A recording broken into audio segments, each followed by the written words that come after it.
नमस्कार, ये है न्यूज लॉन्ड्री पॉडकास्ट और आप सुन रहे हैं एनएल चर्चा। नमस्कार, मैं हूं अतुल चौरसिया। आपका खर्चा आपकी चर्चा हफ्ता दर हफ्ता हम एक बार फिर से लेकर आए हैं न्यूज लॉन्ड्री का हिंदी पॉडकास्ट एनएल चर्चा। चर्चा में आज हमारे साथ एक खास मेहमान है। पूर्वोत्तर के इलाके से हमारे साथ हैं अफरीदा हुसैन की इनसाइड नॉर्थ ईस्ट की एडिटर इन चीफ हैं। आप लोगों को पता है कि पिछले कुछ दिनों में असम और मिजोरम के इलाके के सीमा पर कुछ ऐसी घटनाएं हुई हैं, तो विवाद हुए हैं। तो अफरीदा चूंकि वहां पर रहती हैं, वहीं पर पत्रकारिता करती हैं और अपना एक उनका मीडिया संस्थान भी है, तो हम उनके जरिए इस पूरी घटना को समझने की कोशिश करेंगे कि ये असल में इसकी जड़ क्या है और इसका अगर संभव हो तो इसका आगे वे फॉरवर्ड क्या है, इससे निपटने का, इससे निकलने का क्या तरीका है। तो उन तमाम चीजों को पर हम नजर डालेंगे। स्वागत है अफरीदा आपका न्यूज लॉन्ड्री चर्चा में। नमस्ते, थैंक यू सो मच। और इसके अलावा हमारे साथ हमारे एसोसिएट एडिटर मेघनाद हैं। मेघनाद, आपका भी स्वागत। नमस्ते अतुल सर, नमस्ते। आज हमारे साथ शार्दुल और आनंद दोनों में से कोई नहीं उपलब्ध हो पाया, क्योंकि कुछ उनको शार्दुल छुट्टी पर हैं और आनंद को कुछ ऐसी जरूरतें थी जिसकी वजह से वो चर्चा का हिस्सा नहीं बन पाए। तो आज 3 लोगों से ही आपको काम चलाना है, पर जानकारियां सही होंगी, बहुत सारी बातें होंगी। सबसे पहले जो विषय हैं उनके बारे में मेघनाथ जानकारी दे, उससे पहले हम आपसे एक छोटी सी जानकारी शेयर करना चाहते हैं। अगर आप लोगों ने देखा हो, एक वीडियो हमने जारी किया था, हमारे रिपोर्टर हैं बसंत का, उस वीडियो के जरिए उन्होंने एक रिपोर्ट की थी। और रिपोर्ट थी उत्तर प्रदेश की सरकार के विज्ञापन के खर्चे को लेकर। वो विज्ञापन का खर्चा 1 साल के दौरान सिर्फ टेलीविजन जो वाले मीडिया संस्थान हैं, इलेक्ट्रॉनिक मीडिया, उसको 1 साल के दौरान योगी आदित्यनाथ ने अपने प्रचार के लिए 160 करोड़ रुपए का विज्ञापन दिया है। इसमें डिजिटल मीडिया को दिया जाने वाला विज्ञापन शामिल नहीं है, इसमें प्रिंट मीडिया को दिया जाने वाला विज्ञापन शामिल नहीं है, इसमें होर्डिंग, पब्लिक प्लेसेस पे लगने वाले विज्ञापन शामिल नहीं है। ये केवल टेलीविजन चैनलों को दिया है। तो इस रिपोर्ट के जरिए बसंत ने इस रिपोर्ट को एक वीडियो के जरिए भी एक्सप्लेन किया है कि कैसे ये जो पैसा मीडिया, इलेक्ट्रॉनिक मीडिया में सरकार ने पंप किया या डाला या उनके विज्ञापन के रूप में दिया, उसका नतीजा जर्नलिज्म के ऊपर किस तरह से दिखा कि किस तरह की पत्रकारिता हुई।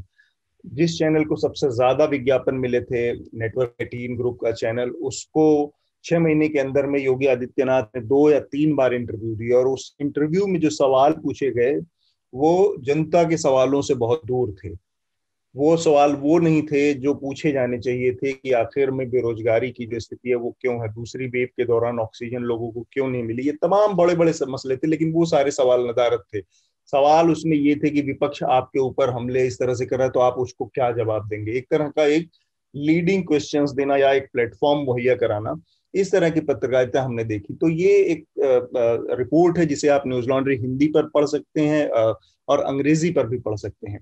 तो इस रिपोर्ट को पढ़िए और समझिए कि आज पत्रकारिता में सरकारों का जो पैसा लगा है उसकी वजह से पत्रकारिता का कितना बुरा हाल है। और उसका जो इलाज है वो ये है कि आप जो हमारे दर्शक हैं, हमारे जो श्रोता हैं, या जो भी लोग न्यूज को कंज्यूम करते हैं, पत्रकारिता में अच्छी भरोसा रखते हैं, वो किस तरह से इसका हिस्सा बन सकते हैं।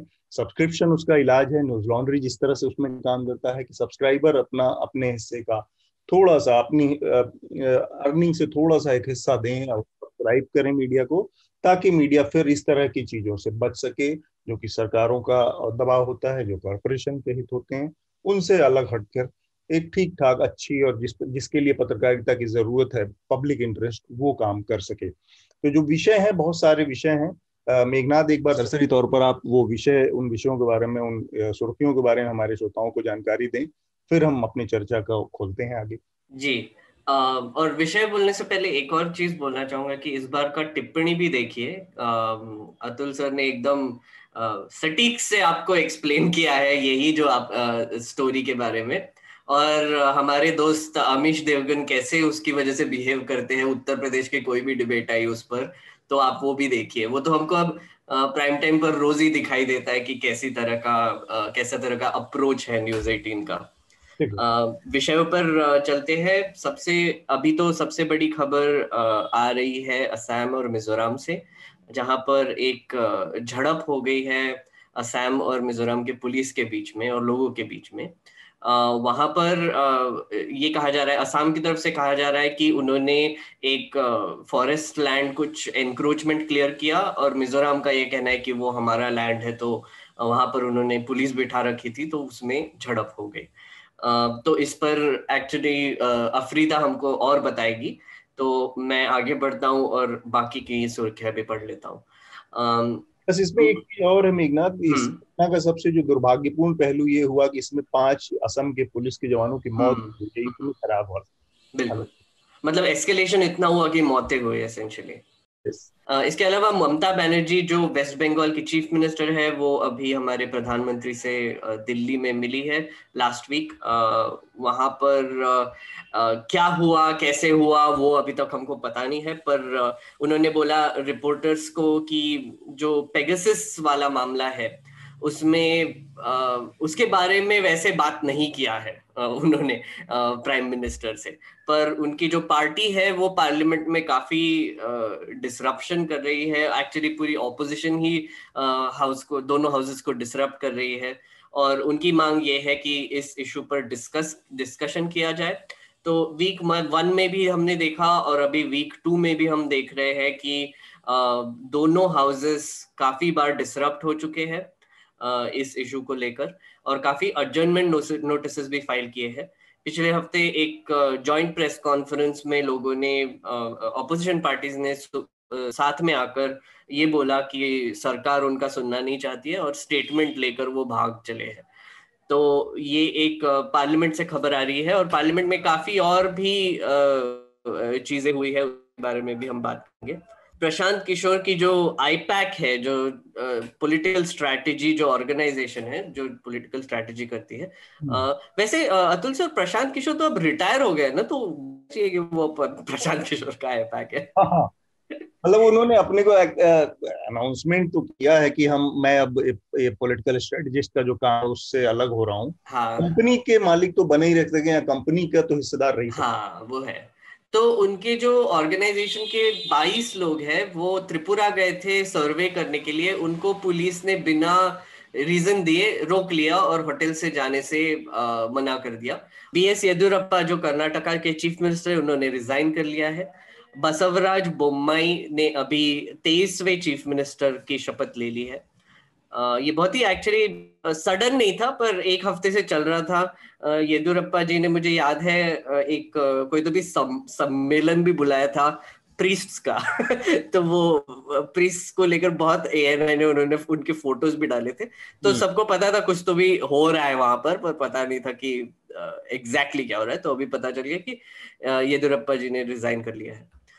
पेगासस को लेकर एक और इंटरनेशनल खबर है। फ्रेंच अथॉरिटीज ने 2 फोन्स जो थे मीडिया पार्ट नाम के एक ऑर्गेनाइजेशन के, उनको इन्वेस्टिगेट किया, और उन्होंने भी जैसे एमनेस्टी लैब ने जो फाइंडिंग्स है, उनको भी वही फाइंडिंग्स मिले, और अभी फ्रेंच गवर्नमेंट ने एक्सेप्ट कर लिया है कि वो फोन में एक्चुअली 2 फोन जो उन्होंने फोरेंसिकली एग्जामिन किए थे, वहां पर पेगासस था। तो ये पहली गवर्नमेंट है जिसने एडमिट किया है फोरेंसिक इन्वेस्टिगेशन के बाद कि ऐसा हुआ है, और उसी तरफ हमारी गवर्नमेंट अभी भी बात करने के लिए तैयार नहीं है और डिनायल मोड में ही है। पूरा डिनायल मोड से भी ज्यादा एक लेवल पे हमारी सरकार चल गई है। मैं चाह रहा हूँ कि मैं यहाँ पे उस घटना का जिक्र कर दूं ताकि लोगों के दिमाग में स्थितियां साफ रहें। कल जो पार्लियामेंट्री स्टैंडिंग कमेटी है सूचना प्रौद्योगिकी की, IT की, उसके चीफ हैं, उसको हेड करते हैं बेसिकली शशि थरूर, और वहां पर एक बड़ी दिलचस्प घटना हुई।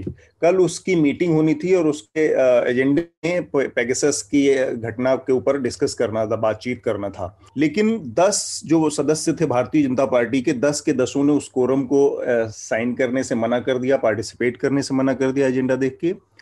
इसके अलावा जो IT के ऑफिसर्स थे मिनिस्ट्री के, उन मिनिस्टर्स ने उस मीटिंग में आने से मना कर दिया, इनकार किया, वो एब्सेंट रहे। ब्यूरोक्रेट सर, मिनिस्टर्स नहीं, सॉरी, ब्यूरोक्रेट वही जो सेक्रेटरीज और वो हैं उनके, वो एब्सेंट रहे। इसको कंटेम्प्ट ऑफ हाउस के दर्जे का वो अपराध माना जा रहा है, और ब्यूरोक्रेट्स जो हैं, वो अधिकारी जो हैं, वो पार्लियामेंट के किसी प्रोसीडिंग को या जो उसकी प्रक्रियाएं हैं उससे अपने को अलग रखे या उसके आदेशों की अवहेलना करेंगे, उसकी नजरअंदाजी कर, ये घटना अपने आप में बड़ी घटना है। तो ये भी बहुत कुछ बताता है कि आखिर पेगासस से जुड़ी किसी भी चीज पर पार्लियामेंट में बातचीत से क्यों बचा जा रहा है। ब्यूरोक्रेट्स तक उसको कंटेम्प्ट की हद तक चले जा रहे हैं। और मजे की बात तो यह है कि उनके जो बीजेपी के जो मेंबर्स हैं वो स्टैंडिंग कमेटी में पहुंच गए थे और उन्होंने साइन करने से मना कर दिया। तो मतलब कोरम नहीं बना, इसलिए वो मीटिंग नहीं हो पाई।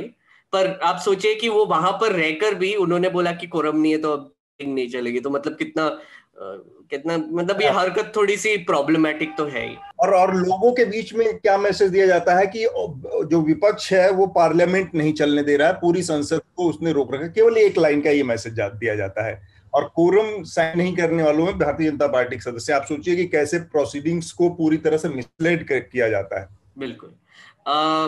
और थोड़ी सी 2-3 सुर्खियां हैं वो जल्दी से बोल देता हूँ। राहुल गांधी ने एक ट्रैक्टर लेकर पार्लियामेंट में घुस गए। वो मतलब कोशिश की घुसने की, एक्चुअली घुसे नहीं। तो दिल्ली पुलिस ने वो ट्रैक्टर को अरेस्ट कर लिया है।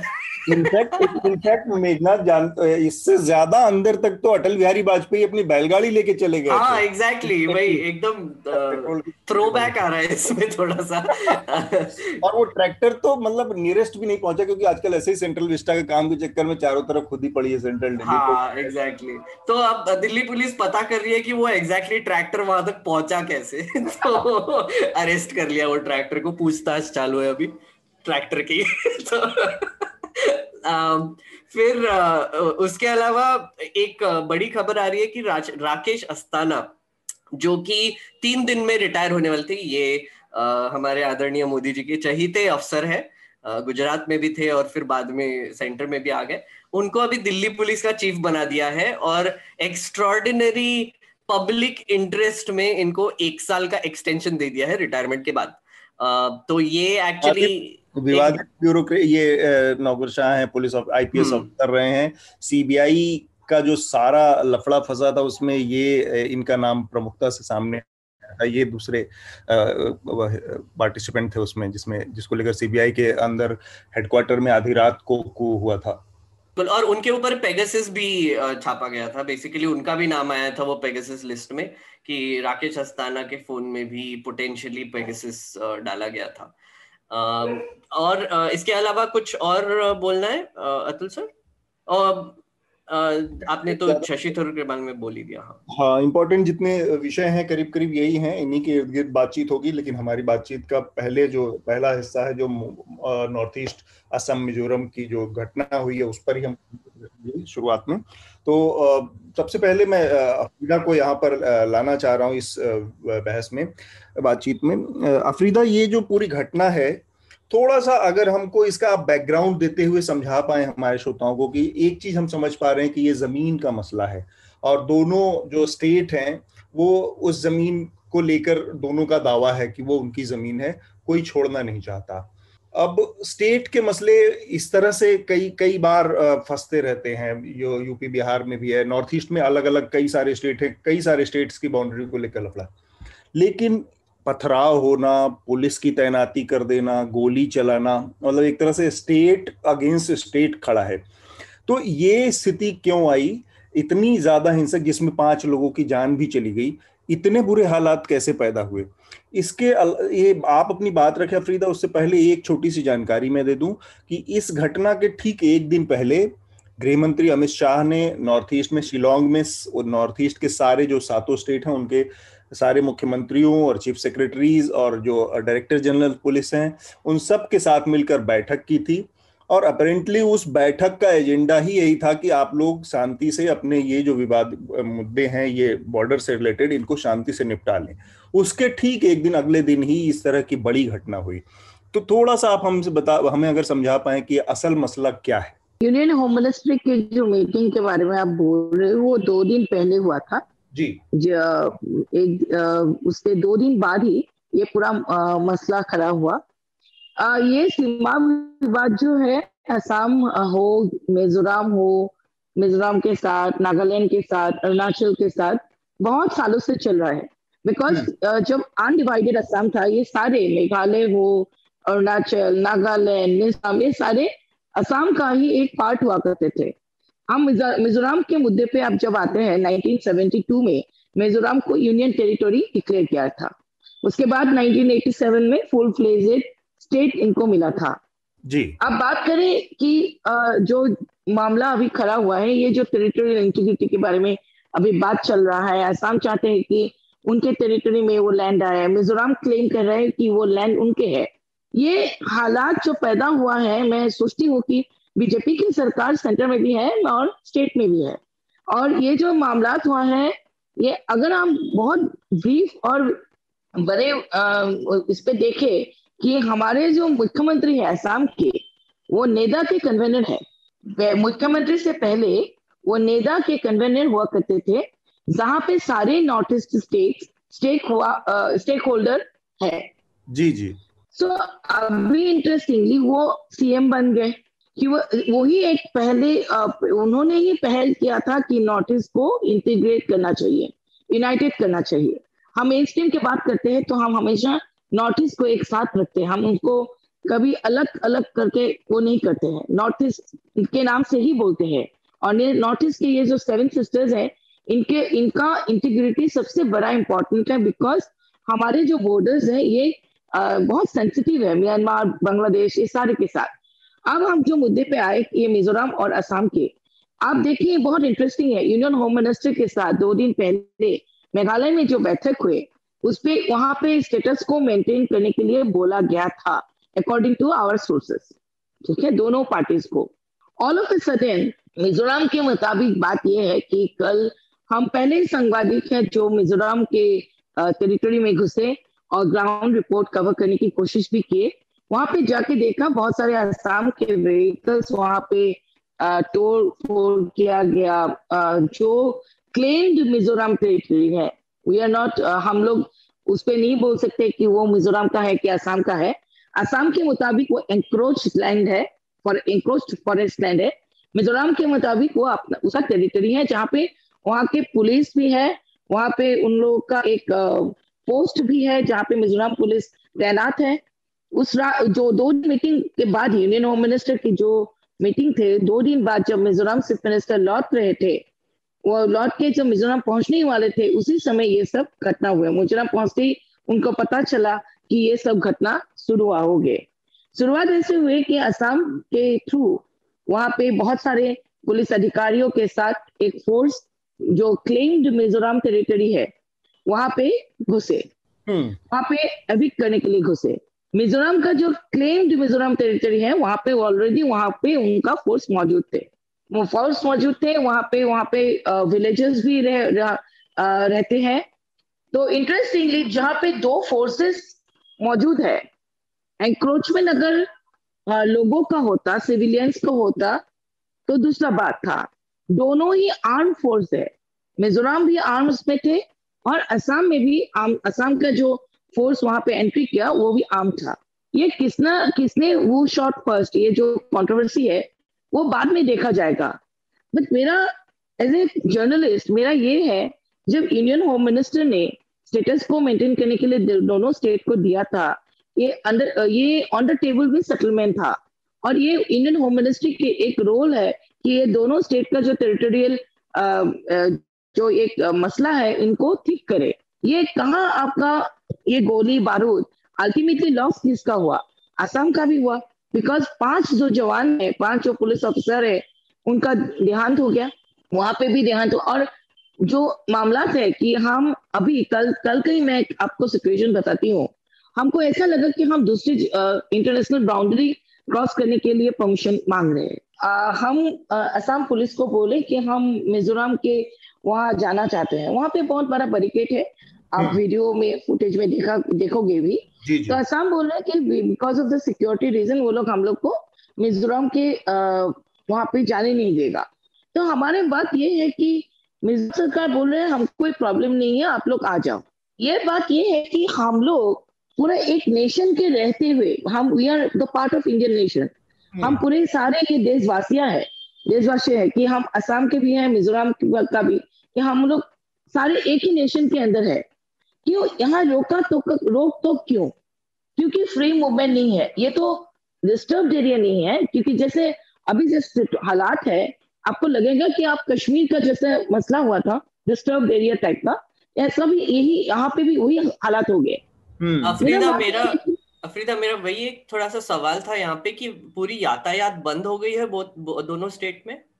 ये असम गवर्नमेंट के थ्रू कल एक नोटिस निकाला कि कोई किसी को वहां नहीं जाना है because of the security reason. अच्छा। और हाँ, मिजोरम की तरफ से ऐसा कोई नोटिस अभी तक हालांकि मैंने नहीं देखा है। बट मेरा क्वेश्चन ये है कि सवाल ये है कि हम अपने ही देश में 2 स्टेट जाने में ये बहुत बड़ा एक फेलियर है, क्योंकि सेंट्रल में भी बीजेपी है और मिजोरम के जो सरकार है वो भी एक बीजेपी के साथ वो लोग का अलायंस है और उनका सरकार है। और हमारे जो मुख्यमंत्री है उनके लिए तो ये लिटमस टेस्ट है कि वो असम का टेरिटोरियल इंटीग्रिटी सिक्योर करना चाहता है, गुड। बट उसके चक्कर में ये जो नेडा का उनका जो बड़ा विजन था कि आप हम सारे नॉर्थ ईस्ट को यूनाइट करें, कहीं ना कहीं वो एक चैलेंजिंग हो जाएगा, क्योंकि ये पूरा नॉर्थ ईस्ट जो है ये एक Christian dominated, mostly Christian dominated region है। आप नागालैंड बोल लो, आप मिजोरम बोल लो, मेघालय बोल लो, आप सारी को, मणिपुर, अरुणाचल प्रदेश, राइट। अभी जो मसला है ये खाली आपका नागालैंड बॉर्डर में ही हुआ है, सॉरी मिजोरम बॉर्डर में ही नहीं हुआ है। कल यहाँ नागालैंड बॉर्डर में ये मसला भी खड़ा हुआ, नागालैंड के मोकोक्सांग एरिया में कल डिस्प्यूट हुआ थोड़ा सा।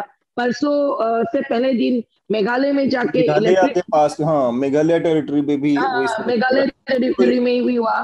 कल वहाँ अरुणाचल में पैडी क्रॉप्स। मैं एक चीज पूछ रहा हूँ आपसे अफरीदा, एक चीज और जानना चाहता हूँ थोड़ा सा इसको, कि पुलिस जो है, क्योंकि फायरिंग हुई है, लोगों की जान गई है, सिविलियन पुलिस है और सिविलियन कंट्रोल में है ना, सिविलियन लीडरशिप के ऑर्डर से एक्ट करती है।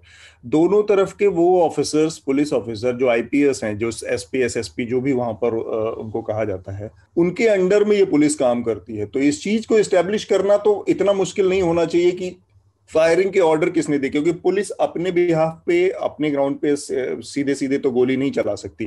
तो वो जो अकाउंटेबिलिटी है उन अधिकारियों की जो रिस्पॉन्सिबल हो सकते हैं, क्या उस दिशा में कोई कोशिश की जा रही है, या केवल इसको एक क्षेत्रीय जो अस्मिता होती है कि जो हमारी कहते हैं ना कि टेरिटोरियल, वो क्या कहते हैं, प्राउड होता है कि हमने हम मिजोरम के लिए किया है हमने, तो उस चक्कर में उस प्राइड के, जो फेक प्राइड है या फेक कहें या जो भी कहें, जो इमोशंस हैं, उस इमोशंस की आड़ में वो जो कल्पेबिलिटी है या वो जो रिस्पॉन्सिबिलिटी है जिनकी गड़बड़ियां, उसको दबाने की कोशिश हो रही है। तो ये जो पूरा मामला है ये बहुत सेंसिटिव है, किसने गोली पहले किया। उससे ज्यादा इम्पोर्टेंट ये है गोली क्यों करना ही पड़ा, जब यूनियन होम मिनिस्ट्री ने मेघालय में इतना बड़ा एक मीटिंग रखा जहां पे स्टेटस को मेंटेन करने का बात भी हुआ दोनों स्टेट के बीच में, अकॉर्डिंग टू आवर सोर्सेस। तो ये पूरा मामला गोली बारूद से सॉल्व होने वाला मामला नहीं है, क्योंकि ये 48 इयर्स हो गए इस मामला को सेटल नहीं हुआ। गोली बारूद से दोनों, ये हम लोग अगर दूसरी कंट्री की बात करते, ये अगर मुद्दा पाकिस्तान के साथ लड़ाई होते, ये मुद्दा अगर बांग्लादेश के साथ होते, ये मुद्दा अगर म्यांमार के साथ होते, तो हमको समझ में आता कि आपको एग्रेसिव होना पड़ेगा to settle all this issues because you are doing with other nation. But ये पूरा मामला तो हमारे देश के अंदर है, इसके लिए ये इसके लिए सरकार, जो बीजेपी का केंद्र सरकार है, उनको यूनियन होम मिनिस्ट्री ने जो 2 दिन पहले एक मीटिंग किया, दोनों से मिनिस्टर साथ बैठ के, इसके लिए पीसफुल एमिकेबल सॉल्यूशन बहुत इंपॉर्टेंट है। बिकॉज जो आसाम का जो मुख्यमंत्री है हिमंत बिश्व शर्मा, उन्होंने एक बहुत बड़ा रोल प्ले किया है। असम और ही नहीं, पूरा जो ये नॉर्थ ईस्ट है, इस पे बीजेपी जो रूल स्टेट है, उनका एक बहुत बड़ा आपका कंट्रीब्यूशन है। ये जो कांग्रेस से ये कंट्रीब्यूशन था। अब बात ये है कि जो आदमी ये पूरा इंटीग्रेट करके बीजेपी को सरकार में लाने के लिए कोशिश किया, अभी वही मुख्यमंत्री होने के बाद हर बॉर्डर में अभी असम पुलिस ने इतना एग्रेसिव होके जो स्टार्ट किया है, पता नहीं किसके डायरेक्शन पे, पता नहीं है मिसगाइडेड है कि नहीं, ये हमारा मुद्दा भी नहीं है। आपकी बातचीत से ये समझ में आ रहा है कि एक आदमी जिसने पूरे नॉर्थ ईस्ट मतलब हेड किया एक बॉडी को जो पूरे नॉर्थ ईस्ट के इंटीग्रेशन की बात करती थी, अब वो असम की रीजनल आइडेंटिटी को के ऊपर अपने को केवल फोकस कर रहा है, या अपने को उसने वहां पर केवल सीमित कर लिया है बहुत छोटे से एक संकीर्ण मुद्दे पर लाकर। मेघनाथ, आपके दिमाग में कुछ और सवाल आते हैं? क्योंकि मैं चाह रहा हूं कि थोड़ा सा इसके और पहलुओं पर बात की जाए। अफरीदा से बातचीत में एक चीज ये निकल कर आ रही है कि कहीं ना कहीं सेंटर की जो लीडरशिप है उसने उसका एक बड़ा फेलियर भी है कि वो इनको एक पेज पर लाने में असफल रहा है इन स्टेट्स को। 2 दिन पहले ही मुख्यमंत्री और ये जो गृह मंत्री की असफलता की ये जो बात है, ये हाल के दिनों में बहुत मुखरता से अलग अलग तरीकों से सामने आया है। आप देखेंगे कि उत्तराखंड जैसे छोटे राज्य में 6 महीने के अंदर में 3-3 मुख्यमंत्री आते हैं जी। आप देखेंगे कि कर्नाटक में अचानक से रातों रात एक ऐसी हवा बदल जाती है और 5 दिन बाद वहां पर BS येदियुरप्पा जो 2 साल तक सब कुछ जिनका शांति सुकून से चल रहा था वो बदल दिए जाते हैं। हालांकि वो पहले ही मौके पर इनिशियल मौके पर ही वो चॉइस क्यों थे, क्योंकि वो करप्शन के तमाम आरोप उनके ऊपर थे, उनका कंडक्ट बहुत संदेहास्पद रहा है हमेशा। इन सब चीजों को देखते हुए पहली मुकाम पर ही उनका चीफ मिनिस्टर बनना थोड़ा सा संदेहास्पद वो था, फिर भी उनको बनाया गया था और 2 साल बाद अब ये रियलाइजेशन है। तो स्टेट्स को हैंडल करने में कहीं ना कहीं और उत्तर प्रदेश को भी देखिए, उत्तर प्रदेश में भी एक बड़ी उठापटक देखने को मिली है। योगी आदित्यनाथ की पेशी हुई, संघ के लोगों को लगाया गया, वहां पर रिपोर्ट कार्ड बनाए गए, फिर दिल्ली बुलाया गया योगी आदित्यनाथ को, फिर पता नहीं क्या डीलिंग हुई कि अचानक से सेंटर जो योगी और अमित शाह और मोदी का की जो जोड़ी है वो अचानक से बैक ट्रैक करती दिखी और फिर अगले दिन से प्रधानमंत्री खुद तारीफ करने लगे उनकी। तो कुछ हुआ ऐसा, तो अलग अलग स्टेट के लेवल पर एक फेलियर दिख रहा है और उसकी वजह यह है क्योंकि जो लीडरशिप है वो मेनलैंड या जो नॉर्थ इंडिया जो हार्टलैंड है वहां की पॉलिटिक्स उसके दिमाग में इतनी ज्यादा मतलब उस काबिज है, व्याप्त है कि जो नॉर्थ ईस्ट है उसके नुआंसेस को समझ पाने में असफल हो रही है या साउथ के नुआंसेस को समझ पाने में असफल हो रही है। ये ना सर आपने एकदम बिल्कुल सही कहा। एक तो हमको इस पर भी बात करनी चाहिए कि कैसे नरेंद्र मोदी और अमित शाह मिलकर सरकार चलाते हैं। अभी ये 2 मैन आर्मी है अभी, और तीसरा जो 3 मैन आर्मी जो हुआ करता था, जो अरुण जेटली को बोला जाता था, वो तो गुजर गए। तो अभी 2 मैन आर्मी बन के अब चालू है सरकार, और इनके हाँ किए बिना एक कुछ भी नहीं होता है स्टेट्स में। तो इनके जो भी चीफ मिनिस्टर्स इन्होंने इंस्टॉल किए गए हैं, जो भी है, आपने स्टेटमेंट्स तो देखे ही होंगे अलग अलग चीफ मिनिस्टर्स के और पॉलिटिशियंस के, ये एकदम इनकॉम्पिटेंट नजर आते हैं बेसिकली। तो इस सिचुएशन में मेरी थियोरी है एक्चुअली कि उनको कोई भी चीफ मिनिस्टर प्राइम मिनिस्टर से बड़ा होना नहीं चाहिए पॉलिटिकली। ये इन्होंने इंश्योर करने की कोशिश की है हर जगह में, और इसी चक्कर में हुआ क्या है कि बीजेपी बहुत बड़ी हो गई है मतलब उनकी सरकारें बहुत ज्यादा स्प्रेड हो गई है और ये दोनों को कंट्रोल करना थोड़ा मुश्किल जा रहा है। और जैसे आपने बिल्कुल सही कहा, अभी उत्तर प्रदेश के इलेक्शंस आने वाले हैं तो पूरा पार्टी का फोकस वहीं पे रहेगा। आपने तो देखा जब भी इलेक्शंस होते तो पूरी कैबिनेट उड़कर वहां पे बैठ जाती है 1-2 महीने के लिए और कैंपेनिंग करने लगती है। तो मतलब फिर सेंटर में सरकार कौन चला रहा है, ये भी तो एक क्वेश्चन आता है, और वो चला रहा है वो है ब्यूरोक्रेट्स। तो यहाँ पे मुझे लगता है मिजोरम और असम के बीच में कुछ हद तक यही हुआ है।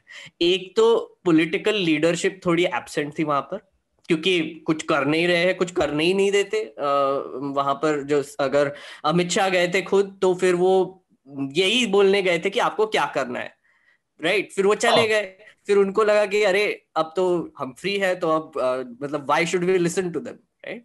तो फिर हुआ क्या, मुझे लगता है कि कुछ रिपोर्ट्स आ रहे हैं वो कह रहे हैं कि थोड़ी लोकल भी झड़प हुई वहां पर, कुछ हट्स हटाए गए थे, उसकी वजह से एस्केलेशन हुआ। और इसमें जैसे अफरीदा ने भी कहा, किसने पहले एग्रेशन किया, किसने पहले गोली चलाई, क्या हुआ एग्जैक्टली, इसका रिपोर्टिंग थोड़ा सा भी आने का है। तो अफरीदा ने जो भी कहा वो आई थिंक बिल्कुल सही था कि ये दोनों स्टेट्स के बीच में जो झड़प हुई है वो एक सेंटर का ही फेलियर है। दोनों स्टेट्स में बीजेपी की गवर्नमेंट है, अलायंसेस है, और सेंटर में भी बीजेपी की गवर्नमेंट है, तो यहाँ पर ब्लेम किसी को जा भी नहीं सकता। बिल्कुल ठीक बात। एक चीज और अफरीदा, अगर हम यहाँ से समझे कि ये जो बॉर्डर डिस्प्यूट है लोगों के लिए बेसिकली ये एक पॉलिटिकल टूल भी बन जाते हैं स्थानीय स्तर पर पॉलिटिशियंस के लिए। जो मुख्यमंत्री हैं, उनकी जो पार्टियां हैं, वो अपने लोगों को खुश करने के लिए या उनके अंदर इमोशनल उसके लिए इस्तेमाल करने लगते हैं इन चीजों को, इस तरह के छोटे मोटे डिस्प्यूट्स को। तो उनके सॉल्व होने के, उनके हल की गुंजाइश वहां पर गड्ढमड्ढ हो जाती है, वो एक स्टेलमेट बन जाता है कि वो उसका, वरना अगर इस चीज को थोड़ा सा खुले मन से दोनों स्टेट्स के मुख्यमंत्री बैठें और इन चीजों को आइडेंटिफाई करें प्रायोरिटी पे लेके कि ये हमारी प्राथमिकता है, ये हमारे एजेंडे का हिस्सा है, और यहाँ बैठकर ये बॉर्डर के इशूज, ये कोई तीसरे देश का तो मसला है नहीं, ये देश के अंदर दो स्टेट्स के बीच का मसला है। इसको अगर ये बैठ के एमिकेबली अपने आपस में अगर सॉल्व कर लें या उस पर कोई एक वो सहमति बना लें तो शायद आगे का। लेकिन ये जैसा आपने बताया, और ये 1857-58 से चल रहा है, मतलब ये बॉर्डर के हिस्से जो पहले स्टेट नहीं था, तो जो जो जो वहाँ की ट्राइब्स हैं या जो जातियां हैं उनके बीच में वो इलाकों को लेके लड़ाई थी, और फिर स्टेट बन जाने के बाद इस तरह की अब लड़ाई है। तो वे फॉरवर्ड की बात अगर करूं तो क्या कौन कौन से वो तरीके हैं कि जहां से इसके हल की दिशा बन सकती है? एक तो सेंटर लोगों को बुलाकर आपस में बैठाए, दूसरा ये है कि दोनों स्टेट्स के मुख्यमंत्री या दोनों तीनों चारों स्टेट्स के मुख्यमंत्री प्लस वहां के जो लोकल लीडरशिप उनको बिठा के और आपस में एक वो एक सबको जो मान्य हो ऐसे कोई निष्कर्ष पर, ऐसे किसी फैसले पर पहुंचने का एक प्रयास करें। लेकिन उसके लिए एक बड़ा दिल चाहिए, जैसा आप कह रहे हैं कि हिमांता विश्व शर्मा वहां एक बड़े लार्जर फलक से शुरू करके और अपने को आज एक क्षेत्रीय आइडेंटिटी में लाकर झोंक दिया है और असम की बात करने लगे। तो ऐसे में तो इसका हल नहीं होगा। जैसे कि अगर आप मेरे बारे में पूछो कि और मैंने जो ग्राउंड पे पता किया कैसा हल होना चाहिए, पहले बात तो ये है कि आप जो बोल रहे हो, हम भी जो बोल रहे हैं कि यूनियन होम मिनिस्टर और कि केंद्रीय सरकार का यहाँ पे एक बहुत बड़ा रोल है। सेकेंडली, ये जो आपका जैसे कि घर में, अगर घर में एक जमीन को लेके भाई बहन के बीच विवाद होते हैं तो ये तो पूरा मामला अपना पिताजी और या तो पेरेंट्स को ही सॉल्व करना पड़ता है। यहाँ पे पेरेंट्स तो यूनियन होम मिनिस्टर और जो नरेंद्र मोदी की जो केंद्रीय सरकार है वो हो गया। ये सातों स्टेट्स को, ये सिर्फ मिजोरम ही नहीं है, ये मिजोरम नहीं है, यहाँ पे नागालैंड है, मेघालय है, सारे के साथ असम में विवाद चल रहा है। स्पेशली असम के साथ सारे का ये जो टेरिटोरियल जो एक बाउंड्री के बारे में हम बोलते हैं, तो इसके लेके सारे सीमाओं के साथ नागालैंड में भी हो रहा है, मिजोरम, मेघालय सब में। इसमें सबसे बड़ा रोल तो ना आप प्ले कर सकते हो, ना मैं प्ले कर सकती हूँ, ना हमारे रिपोर्ट्स, ना कुछ। इसमें सबसे बड़ा रोल है कि अभी केंद्रीय सरकार क्या करते हैं इन 7 चीफ मिनिस्टर के साथ बैठ के लैंड बाउंड्री जो सेटलमेंट है इमीडिएटली सॉल्व करना चाहिए। और मुझे नहीं लगता है उसके लिए इतना ज्यादा दिक्कत होगा क्योंकि सारे तो बीजेपी की सरकार है। तो आप चूंकि वहां पर अभी गई थी, कल ही आप वहां के दौरे पर गई थी, तो लोगों से बातचीत में क्या लगा? लोगों के बीच में मिजोरम और असम के लोग आपस में कितने, या बॉर्डर के इलाके, उस इलाके में जहां विवाद है, वहां पर लोगों के अंदर भी अविश्वास है, एक दूसरे के प्रति नफरत या इस तरह की चीजें फैल गई हैं? नहीं नहीं नहीं नहीं नहीं नहीं, एकदम गलत है। मैं एक पर्सपेक्टिव जो है कि आप लोगों के बीच मैंने डर है, यहाँ का लोग वहां नहीं जाना चाहिए। मैं अपना पर्सनल ओपिनियन बोल रही हूँ इस पे कुछ, क्योंकि लेकिन मुझे एकदम नहीं हुआ। बिकॉज मैं भी तो आसाम की ही लड़की हूँ। मैं तो मिजोरम की टेरिटरी पे गई, मुझे खाना भी खिलाया गया और मैं सेफली आसाम में हूँ। यहाँ ये एक पर्सपेक्टिव है, डराना, ये मत जाओ। मुझे नहीं लगता है जो नॉर्मल जो हमारे पॉपुलेशन है उनको इतना ज्यादा फर्क नहीं पड़ता है। हाँ, जिसका एक पॉलिटिकल इंटरेस्ट हो, जिस रेडिकल इंटरेस्ट हो, रेडिकल जो एक radical Mizo mentality, radical Assamese mentality, both are very dangerous. जिसका वो मेंटालिटी होगा उनको तो लगेगा ही वो डेंजरस है। जहां पे इंटेंट आपका अच्छा हो, जहाँ पे आपका इंटेंशन अच्छा हो, जहाँ पे आपका मन साफ हो, मुझे नहीं लगता है कि दोनों बाउंड्रीज के लोग, ना मिजोरम के लोग असम में इनसिक्योर है, ना असम के लोग मिजोरम में इनसिक्योर है, और वो दोनों ही अभी अच्छा से रह रहे हैं। क्योंकि बहुत सारे असम के लोग जो मिजोरम में पढ़ते हैं, वो लोग का कोई ऐसा रिपोर्ट नहीं आया कि उनका बहुत प्रॉब्लम हो रहा है, और बहुत सारे मिजोरम के बच्चे भी असम में है, वो भी बहुत खुश है। और ये तो अफ्रीदा सारे अफरीदा, एक मेरा भी सवाल था। हम्म, सर अतुल सर, मैं एक सवाल करना हाँ था मुझे। अफरीदा, मैं पूछना चाहता हूँ कि वहां पर रीजनल मीडिया इसको कैसे कवर कर रही है? मतलब आप असम और मिजोरम का दोनों, अगर जो रीजनल मीडिया है वो इस इंसिडेंट को कैसे कवर कर रही है? ये अपना स्टेट के पर्सपेक्टिव से कवर कर रही है, which is very unfortunate, because journalist के नॉट, ये जो जर्नलिस्ट है, हम जो संवादिक है, ये ना असम की है ना मिजोरम की है। हमको एक बैलेंस पर्सपेक्टिव, क्योंकि हम दूसरे कंट्री के साथ लड़ाई नहीं कर रहे हैं। हम म्यांमार के साथ लड़ाई होता तो हम मानते कि हम नेशन के पर्सपेक्टिव से बात करें। ये तो हाँ, सारा मामला अपना भाई बहन के बीच है, तो इस पे ना आसाम पर्सपेक्टिव आना चाहिए, ना मिजो पर्सपेक्टिव आना चाहिए। इस पे अगर एक बैलेंस पर्सपेक्टिव से रिपोर्टिंग होगा तो सेटलमेंट होगा, जहां मुझे कहीं नहीं दिखाई दे रहा है। एक और सवाल बस आखिरी इस मुद्दे पर अफरीदा आपसे। एथनिक वायलेंस को लेकर एक बड़ा हिस्ट्री रहा है, लंबी हिस्ट्री रही है। तो जैसे इसलिए भी मैंने वो सवाल पूछा था कि लोगों के अंदर एक दूसरे को, मिजो और असमीज के अंदर किस तरह के फीलिंग्स हैं, भावनाएं किस तरह की हैं, क्योंकि हम लगातार समय समय पर देखते रहे हैं आपसी कॉन्फ्लिक्ट एथनिक लाइन पर हुए हैं, और उसके लिए वो एरिया बहुत प्रोन रहा है। तो इस घटना से इस तरह की चीजों को बढ़ सकती हैं, या इस तरह की चीजें और गहरी हो सकती हैं, आपको क्या लगता है? कोई आके अपने से ही लगता है, कोई इन्फ्लेट करेगा तो ऑब्वियसली डेंजर होगा। ये इन्फ्लेट रोकने के लिए सरकार क्या करते हैं, इंटेलिजेंस एजेंसीज क्या करते हैं, इस पे एक बहुत बड़ा सवाल है। क्योंकि अगर आप शांति चाहते हो तो दोनों स्टेक होल्डर्स का ही एक रिस्पॉन्सिबिलिटी है कि दोनों स्टेक होल्डर्स कैसे इसको मेंटेन किया जाए, और जाते हैं, और जो विवाद चाहते हैं वो तो कहीं से भी विवाद करने के लिए कोशिश करेंगे।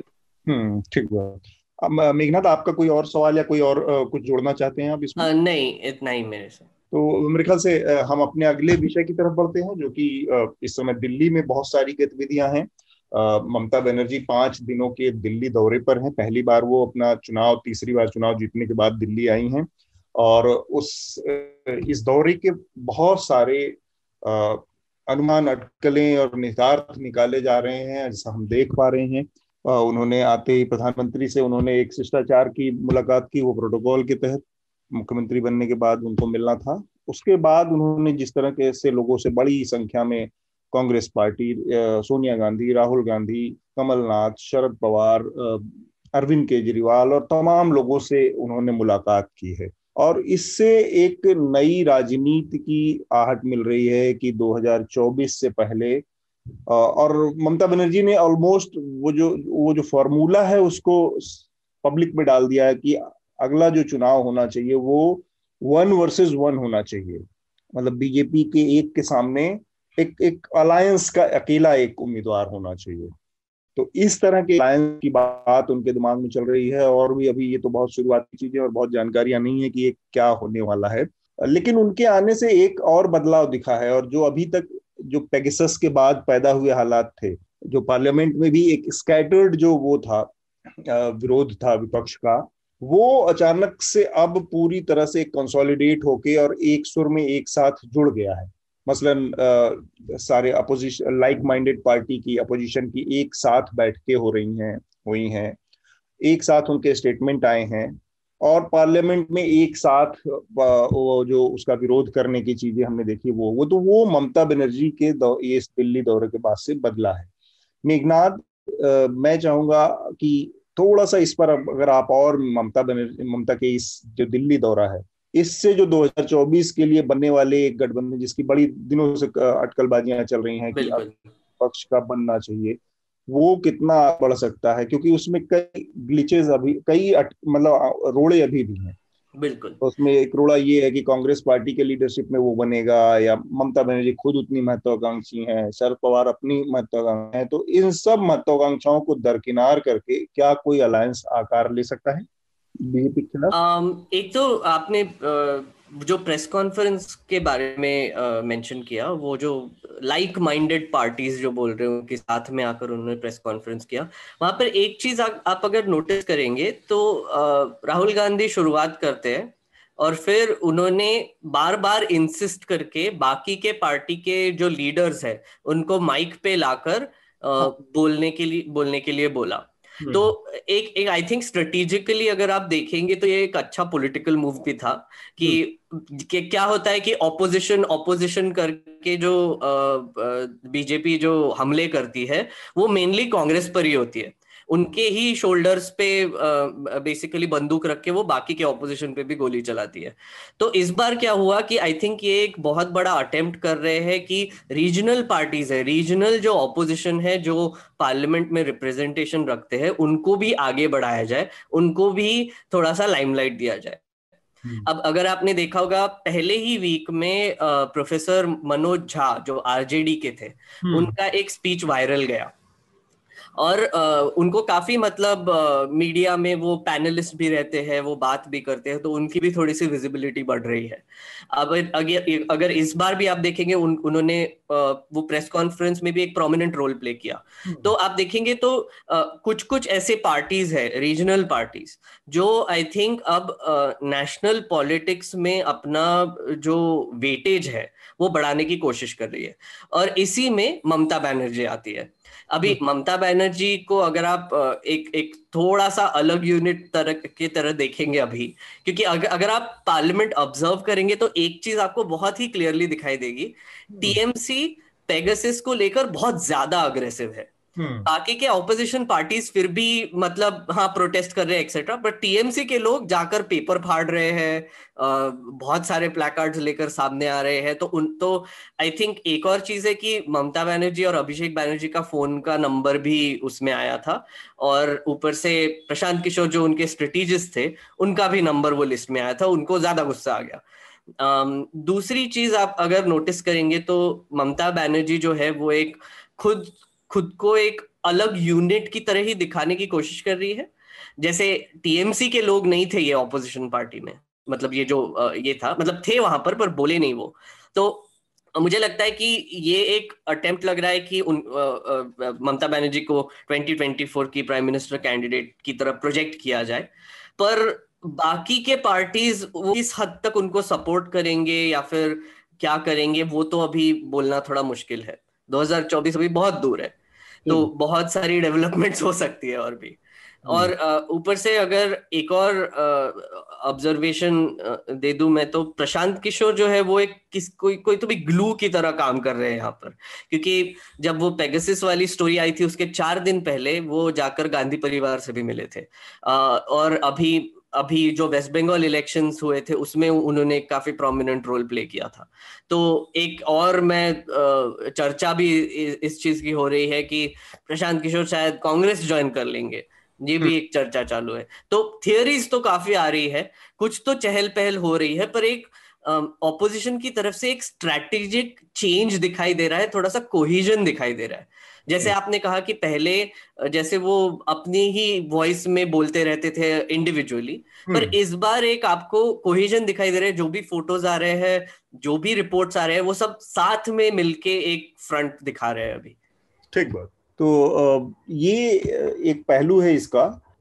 अफरीदा से भी जानना चाहेंगे। अफरीदा, ये जो बीजेपी के सामने जो अपोजिशन पूरी तरह से बिखरा हुआ है, असम चूंकि मेजर हिस्सा है, नॉर्थ ईस्ट में बड़ी सबसे ज्यादा लोकसभा की सीटें आती हैं, वहां पर भी इस तरह की सेंटिमेंट्स हैं, मतलब इस तरह की पॉलिटिक्स के लिए स्पेस आपको दिख रहा है कि बीजेपी वर्सेस नॉन बीजेपी एक ऑपोजिशन का, इस तरह की चीजें आने वाले लोकसभा चुनाव में इसकी जरूरत महसूस हो रही है वहां पर भी? बीजेपी वर्सेस नॉन बीजेपी तो एक अच्छा डेमोक्रेटिक फंक्शन के लिए बहुत इंपॉर्टेंट है कि आपका ऑपोजिशन भी स्ट्रांग हो।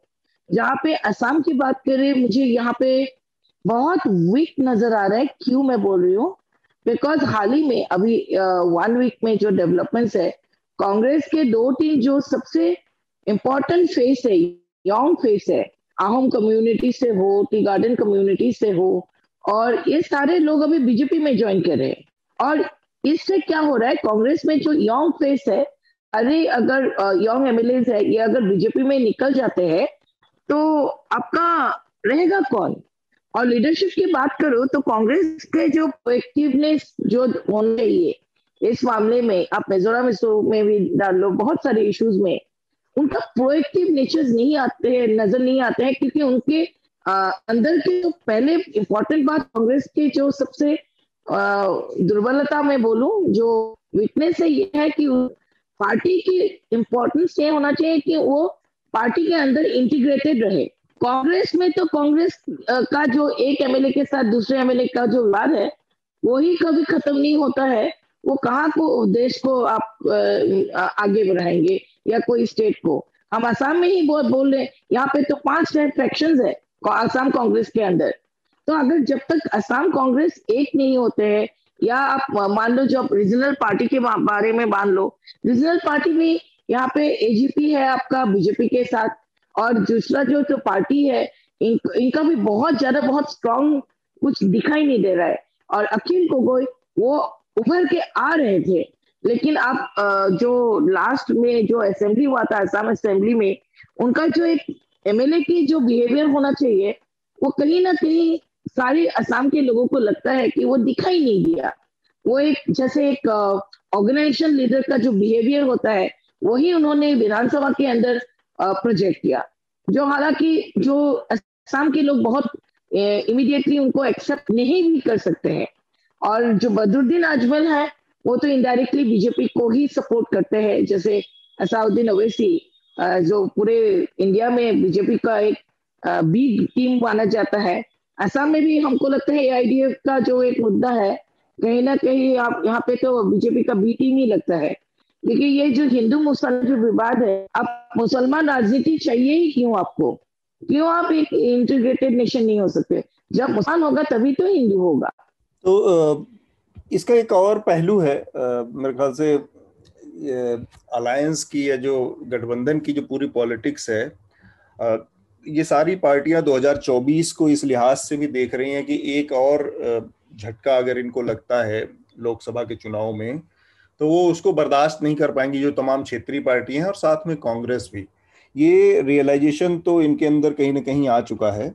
एग्जिस्टेंशियल क्राइसिस बन गया अभी। एग्जिस्टेंशियल क्राइसिस, क्योंकि ये चीजें लगातार होने, और फिर भी जो ये एक बात है कि क्या ये कोई एक ऐसे स्ट्रक्चर में आ जाएंगे 2024 इलेक्शन से पहले जिसमें एक लीडर होगा अलायंस का और उसके लीडरशिप में ये लड़ाई लड़ी जाएगी, या फिर ये एक टैक्टिक्स के साथ एक अंडरस्टैंडिंग के साथ पहले चुनाव में मतलब बीजेपी को हराने की बात होगी कि एक मतलब एक के मुकाबले एक कैंडिडेट दिया जाए और फिर इलेक्शन के नतीजों के बाद लीडर का चुनाव हो। मुझे लगता है कि ये जो स्थितियां हैं इसमें चुनाव के बाद के किसी लीडरशिप के चयन के ऊपर या सिलेक्शन के ऊपर ज्यादा बेहतर होगा, बेहतर इनकी स्थितियां बनेंगी, या इसी पर सहमति बन सकती है बनस्बत की चुनाव से पहले कोई लीडरशिप खड़ा किया जाए, और जिसको लेकर फिर तमाम तरह के विवाद हो सकते हैं। और ऐसा हमने देखा है जब संयुक्त मोर्चा की सरकार जो बनी थी,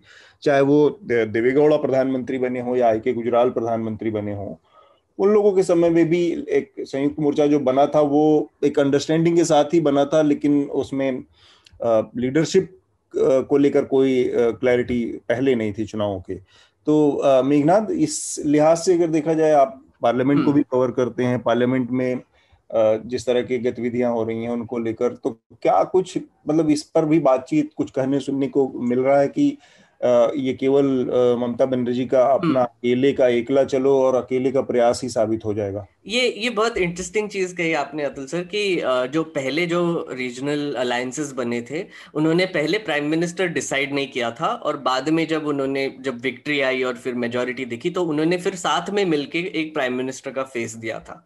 तो आई थिंक ये नॉर्मल होना चाहिए। मतलब हमारी प्रेसिडेंशियल सिस्टम तो है नहीं, हमारे यहाँ पे ट्रेंड अभी बन गया है 2014 से लेके कि प्राइम मिनिस्टर का फेस पहले डिक्लेयर किया जाए ताकि उनके फेस पर वोट मिले, और फिर बाद में जो भी पार्टी आती है, जो भी एमपीज आते हैं, उनके बारे में सोचे। तो अगर आप ये रीजनल अलायंस की तरह देखेंगे तो मुझे लगता है कि इनका सबसे स्मार्ट मूव ये होगा कि लोगों को कन्विंस करना कि प्राइम मिनिस्टर पहले डिक्लेयर नहीं करना ये डेमोक्रेसी के लिए अच्छा होता है। तो अगर इस स्ट्रैटेजी से वो अगर जाएंगे, थोड़ा सा लोगों को सिविक एजुकेशन भी देना पड़ेगा, but I think politicians can do it. मतलब अगर आपकी मैसेजिंग सटीक हो, आपका स्लोगन्स जो आप बनाते हैं वो एकदम फैक्चुअल हो, तो फिर आप काफी हद तक एक सॉर्ट ऑफ सिविक एजुकेशन भी बढ़ा सकते हैं लोगों के दिमाग में।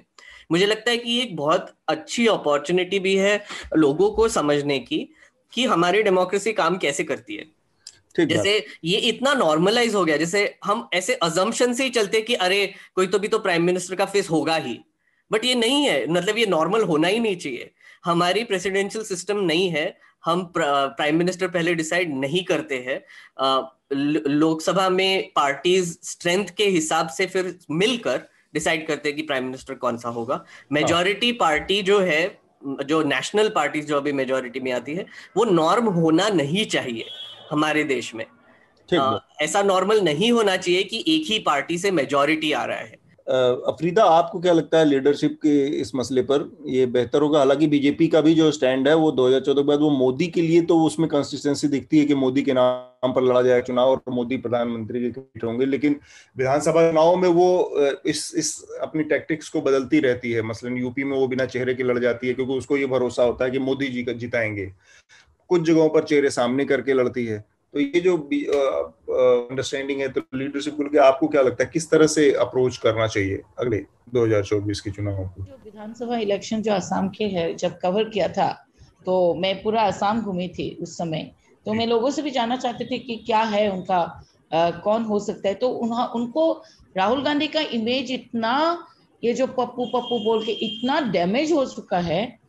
ट्रस्ट मी, यहाँ पे असम में, मैं स्पेशली असम और नॉर्थ ईस्ट के बारे में बोल रही हूँ, वो एक कॉम्पिटेंट फेस नहीं रहा अभी। लोग राहुल गांधी के फेस से वोट नहीं डालेंगे। और ये जो 2 साल हो गए राहुल गांधी के रेजिग्नेशन के बाद भी कांग्रेस अब तक उस पे प्रेसिडेंसी पे कोई डिसीजन भी नहीं ले रहा है। ये जो डिलेड प्रोसेस है ना कांग्रेस में, इसको लेके लेकिन ये एक्सपोज होते जा रहे हैं कि ये अपना जो एक परिवार केंद्रित जो राजनीति है, जिसको लेके बीजेपी भी एक बहुत बड़ा मुद्दा बनाते हैं, इसका लेकिन कहीं ना कहीं कांग्रेस को सेटल करना ही पड़ेगा।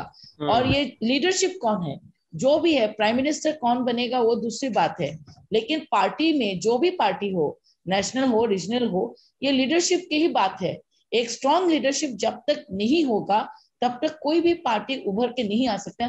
ये जो पूरा मामला हुआ है आज, जो बीजेपी का जो डोमिनेंस हम देख रहे हैं और उसको कॉम्पिटेंट फाइट देने के लिए कोई एक अच्छा लीडर्स नहीं निकल के आ रहे हैं, जिसके वजह से एक होना पड़ेगा, एक करेज होना पड़ेगा, एक कॉम्पिटेंट होना पड़ेगा उनको, एक जो एक लीडर का क्वालिटी है सारे होना पड़ेगा, जो अभी तक कोई दिख नहीं रहा है। कॉम्पिटेंट एक सिंगल फेस ऐसा कुछ नहीं दिख रहा है। ठीक बात। थोड़ा सा समय का वो है और पूरा होने को है, तो हम एक और छोटा सा मुद्दा है उस पर एक एक कमेंट आप दोनों लोगों के ले लेते हैं। सबसे पहले मेघनाथ, 7 महीने हो गए दिल्ली में किसानों का आंदोलन चल रहा है। किसान जो कृषि कानून 3 बनाए गए थे किसानों के लिए, उसके खिलाफ यहाँ पर किसान जमे हुए हैं और अभी तक उनका इसमें सेकेंड वेव भी आई और फिर उसके बाद आगे बढ़ गई, लेकिन किसानों का आंदोलन जारी है। और अब ये आंदोलन अपना एक किसानों की संसद जंतर मंतर पर चला, जब से मानसून सेशन शुरू हुआ पार्लियामेंट का तब से ये चल रहा है। लोग भूल गए थे, लोगों के दिमाग से उतर गए, लेकिन किसान अपनी बात को लेकर वहां पर जमे हुए हैं। तो किसानों के इस आंदोलन से एक बार फिर वो मुद्दा जो एक टाइम पे आज से 5-7 महीने पहले बहुत प्रोमिनेंट हो गया था, किसानों के लिए बने वो कानून वापस होंगे या नहीं होंगे, काफी बहसें हुई, काफी मीडिया में बातें हुई, लेकिन वो किसी सिरे नहीं लगा। तो लेकिन किसानों की अपनी मांग है, किसानों के दिमाग में वो बात क्लियर है कि इन कानूनों को हटाया जाना चाहिए, इन कानूनों को खत्म किया जाना चाहिए। अभी भी सरकार उसको लेकर किसी तरह से मतलब अब उससे बातचीत करने या उस दिशा में आगे बढ़ने की ओर नहीं दिख रही है। तो इस स्थिति को अब कैसे दिख रहे हैं? आपको लगता है मेघनाथ कि ये जो चुनावी साल है, अगले साल 4-5 राज्यों के चुनाव होने हैं, उससे इस आंदोलन का असर उन चुनावों पर पड़ सकता है और उन चुनावों से सरकार अपना जो स्टैंड है उसको फिर रिकंसीडर करने को मजबूर हो सकती है? उससे पहले कुछ नहीं हो सकता? मुझे लगता है कि सरकार, ये उत्तर प्रदेश का बहुत इम्पोर्टेंट इसमें रोल प्ले होगा, क्योंकि जो फार्मर्स है, मैं श्रोताओं को बताना चाहूंगा, जब मैं भी कवर करने गया था तो वहां पर उत्तर प्रदेश से, पंजाब से, हरियाणा से और काफी दूर दूर से, वेस्टर्न यूपी से, ईस्टर्न यूपी से काफी लोग आए थे वहां पर, फार्मर्स। और काफी प्रोमिनेंट प्रेजेंस है उत्तर प्रदेश के फार्मर्स का वहां पर। तो मुझे लगता है कि गवर्नमेंट को फोर्सफुली 2022 के इलेक्शंस के पहले ये मसला सुलझाना तो पड़ेगा ही। जब मैं कवर करने गया था तो एक चीज बहुत ही स्ट्राइकिंग थी कि वहां पर पूछा कि आप कितने दिन रहने के हिसाब से आए हो और कितना आपके पास सप्लाईज है। वो वहां पर जो सिंगू बॉर्डर पे जो बैठे थे उनको, फार्मर्स को पूछा, तो फार्मर्स ने बोला कि हाँ, यहाँ पर अभी तो हमारे पास 3 महीने का सप्लाई है, पर अगर आप देखा जाए तो हम 1.5 से 2 साल बैठने के लिए तैयार है। तो आप सोचिए कि ये, उनको पता था कि ये लंबा प्रोटेस्ट है, उनको पता था कि ये कोई ऐसे ही हमारी डिमांड्स पूरी नहीं करने वाले हैं। और अभी आपको दिखाई दे रहा है ये मॉनसून सेशन की तरह कि उनका प्रोटेस्ट भी थोड़ा सा इवॉल्व होने लगा है। उन्होंने जंतर मंतर पर एक किसान संसद शुरू कर ली है। वहां पर वो रेजोल्यूशंस पास करते हैं डिमांड्स के लिए और क्या चाहिए उसके लिए। जैसे पिछले इसी हफ्ते एक्चुअली मंडे को कुछ 200 विमेन फार्मर्स वहां पर पहुंच गई और उन्होंने एक रेजोल्यूशन पास करवाया कि 33% विमेन रिजर्वेशन का बिल लाना चाहिए और पास होना चाहिए। अब ये किसान संसद ये भी करने लगी है। तो आप सोचिए कि ये एक थोड़ा सा ऑल एनकम्पसिंग प्रोटेस्ट भी होने का कोशिश कर रहा है और हो भी रहा है धीरे धीरे। तो मुझे लगता है कि ये फिर भी अभी भी शुरुआत है ये प्रोटेस्ट की, क्योंकि मेरे हिसाब से इस प्रोटेस्ट का बैकबोन फार्मर्स है। और एक चीज फार्मर के बारे में हम बोल सकते हैं कि उनके पास धैर्य ही धैर्य है। वो बैठ सकते हैं एक जगह पे और आराम से बैठ सकते हैं और बैठेंगे उनकी डिमांड जब तक पूरी नहीं होंगी तब तक। तो ये आई थिंक एक हमको समझना चाहिए, क्योंकि हमारी मीडिया इतना फास्ट इश्यूज के पीछे भागती है। 24 आवर्स न्यूज साइकिल, एक हफ्ते में ये हो रहा है, दूसरे हफ्ते में वो न्यूज मर गई। तो किसानों को इससे फर्क नहीं पड़ने वाला, मुझे लगता है। वो लोग डटे रहेंगे। हाँ, ये बड़ी इंपॉर्टेंट बात है जो धैर्य वाली बात है कि किसान 4 महीने, 5 महीने, 6 महीने तक खेत में पानी, खाद और बीज डालकर इंतजार करता है, तो धैर्य तो होता है। अफरीदा, आपसे मैं जानना चाह रहा हूं कि ये जो किसानों का मुद्दा है आपके तरफ, वहां पर नॉर्थ ईस्ट में इसका किसी तरह का रिफ्लेक्शन है, किसी तरह का असर है, इसका कुछ इसके प्रभाव दिखते हैं, या वहां की राजनीति इससे पूरी तरह से इम्यून है, अलग है?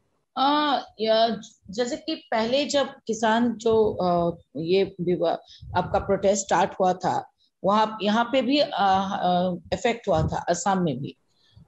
धीरे धीरे उसका जो एक मोमेंटम था, वो लोगों को पता ही नहीं है कि अभी भी वो प्रोटेस्ट चल रहा है। और इस पे मैं बोल रही हूँ कि ये जो हमारे जो अपोजिशंस के लीडर है, उन्होंने भी बहुत बहुत बड़ा कोई रोल प्ले नहीं किया।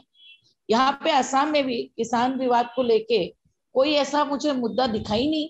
जब पहले हुआ था, यहाँ के जो असम के ही किसानों थे, उन्होंने अपना एक यहाँ पे रैली निकाल के वो दिल्ली भी पहुंच गए थे। उनको बाद में अरेस्ट भी किया गया था, कुछ दिनों के लिए डिटेन किया था। तो बात, लेकिन यहाँ पे वो मुद्दा है नहीं। यहाँ पे अलग ही कहानी है। वहाँ पे प्रोटेस्ट हो रहा है, बहुत ज्यादा यहाँ पे इफेक्ट नहीं है, क्योंकि यहाँ पे लोग अवेयर नहीं है। और शायद उसकी एक वजह ये भी है कि उतने बड़े किसान, उतनी बड़ी कृषि जमीनें भी शायद नहीं है उस नॉर्थ ईस्ट में कि किसानी इतने महत्वपूर्ण हो सके। और इधर के मुकाबले मेरे ख्याल से लैंड राइट्स और ये सारी चीजें जो हैं, क्योंकि ज्यादातर इलाका ट्राइब और उसमें आता है, तो लोगों के लैंड राइट्स ज्यादा मिले हुए हैं बनिस्बत बाकी जगहों के। तो उतनी उस तरह का लोगों के अंदर निराशा या नाराजगी शायद ना हो नए कृषि कानूनों से लेके। नहीं, ऐसा बात नहीं है कि हमारे भी लोग यहाँ पे फार्मर्स है। यहाँ पे अपर असम के जो फार्मर्स है, उनपे पहले जो मैंने बोला है, बहुत इफेक्ट हुआ था पहले। अच्छा। लेकिन बाद में लोग अवेयर ही नहीं है कि अभी भी वो विवाद चल रहे थे, कहीं ना मीडिया में दिखता है, ना कहीं अपोजिशन बात करता है इसके बारे में, कोई तो बात भी नहीं करता है। जहाँ पे अवेयरनेस ही कम हो, उसका इफेक्ट कहाँ से होगा? क्योंकि अपने अपने मुद्दे पे, अपना स्टेट में इतना सारा मुद्दे होते हैं, सारे उसी को लेके व्यस्त होते हैं। यूपी में जो जो वहां पे, दिल्ली में जो वहां प्रोटेस्ट हो रहा है, उसके लेके यहाँ पे कोई अवेयरनेस है नहीं ना ज्यादा, जिसको लेके इफेक्ट नहीं है। यहाँ पे भी फार्मर्स है, और यहाँ पे भी farmers economy is very much important, तो लेकिन अवेयरनेस नहीं है। मैं समझ गया। तो मेरे ख्याल से समय का थोड़ा सा वो है, उसको देखते हुए हम अपने रिकमेंडेशन की प्रक्रिया शुरू करें, प्रोसेस में जाए। उससे पहले मैं एक दो अनाउंसमेंट है मेघनाथ जो आपसे करना चाहते हैं वो पूरा करें, उसके बाद फिर हम रिकमेंडेशन की प्रक्रिया शुरू करते हैं। श्रोताओं के लिए दो अनाउंसमेंट्स है। पहले तो आपको हमारे एनएल रिसेस के बारे में बताना चाहूंगा। एनएल रिसेस एक ऐसा कार्यक्रम है जो सब्सक्राइबर्स के लिए ओपन है, जहां पर हम वर्चुअली कुछ जानी मानी हस्तियों के साथ बेसिकली चिल करते हैं। इस सैटरडे को मनीषा के साथ आकाश बैनर्जी रहेंगे। आकाश बैनर्जी दो देशभक्त चैनल चलाते हैं यूट्यूब के, आप तो जानते ही होंगे। वो मनीषा के साथ रहेंगे और हमारे सब्सक्राइबर्स के साथ रहेंगे। और अगर आप न्यूज़ लॉन्ड्री के सब्सक्राइबर है तो आपके मेल में एक लिंक आ जाएगा, वो ज्वाइन कीजिए और आप ये प्रोग्राम का आनंद उठा सकते हैं और प्रश्न भी पूछ सकते हैं। दूसरी चीज मैं अपने श्रोताओं को बताना चाहूंगा कि अगर आपको हमें खत लिखने हैं एनएल चर्चा के बारे में या फिर हमारे काम के बारे में, तो हमने एक स्पेशल पेज क्रिएट किया है जो कि हमारे वेबसाइट पे रीडायरेक्ट होगा। आपको इस पॉडकास्ट के डिस्क्रिप्शन में वो पेज का लिंक भी मिल जाएगा। अगर आप एक सब्सक्राइबर है तो लॉग इन कीजिए और वो लिंक पे जाइए तो आपको एक गूगल फॉर्म दिखेगा, वहां पर आप हमको वो लेटर भेज सकते हैं। इसका रीजन ये है क्योंकि हमको काफी जगह से लेटर्स आते हैं, मेल से आता है, कभी ट्विटर पे आता है, कभी डिस्कॉर्ड पे आता है, तो हम एक थोड़ा सा स्ट्रीमलाइन करने की कोशिश कर रहे हैं। हमारे डिस्कॉर्ड सर्वर जो सब्सक्राइबर्स के लिए ओपन है वो ओपन ही रहेंगे, और वहां पर भी हम जो चर्चा का चैनल है वो देखते रहते हैं। तो अगर वहां पर भी आपको कुछ कहना होगा तो आप कह सकते हैं। चर्चा में इस हफ्ते मेरे ख्याल से हम समय को ध्यान में रखते हुए आज बस इतने ही बातें कर सकते हैं। आगे की प्रक्रिया जो है आप सबको पता है, रिकमेंडेशन हम करेंगे। तो सबसे पहले मैं चाहूंगा कि मेघनाथ आप अपना रिकमेंडेशन हमें दें। मेरे इस हफ्ते के रिकमेंडेशंस है दो। एक तो आपने देखा होगा कि कैसे दानिश सिद्दीकी के बारे में कवरेज हुआ था जब उनकी मौत हो गई थी। तो काफी न्यूज रिपोर्ट्स आए थे कि अफगानिस्तान में वॉर कवर करते हुए कन्फ्रंटेशन में, क्रॉस फायर में मौत हो गई। लेकिन वॉशिंगटन एग्जामिनर का एक पीस है, मैं रेकमेंड करूंगा, जिसका नाम है don't whitewash details of photo journalist Danish Siddiqui's murder. इसमें दिया गया है कि कैसे तालिबान ने डेलिबरेटली जाके सिद्दीकी का मर्डर किया है। उनको वो एक मॉस्क में भी छुपे हुए थे बीच में, तो वो मॉस्क को अटैक किया क्योंकि दानिश अंदर थे, और उनके साथ जिस तरह का सुलूक किया गया तालिबान ने वो बहुत ही दिल दहलाने वाला है।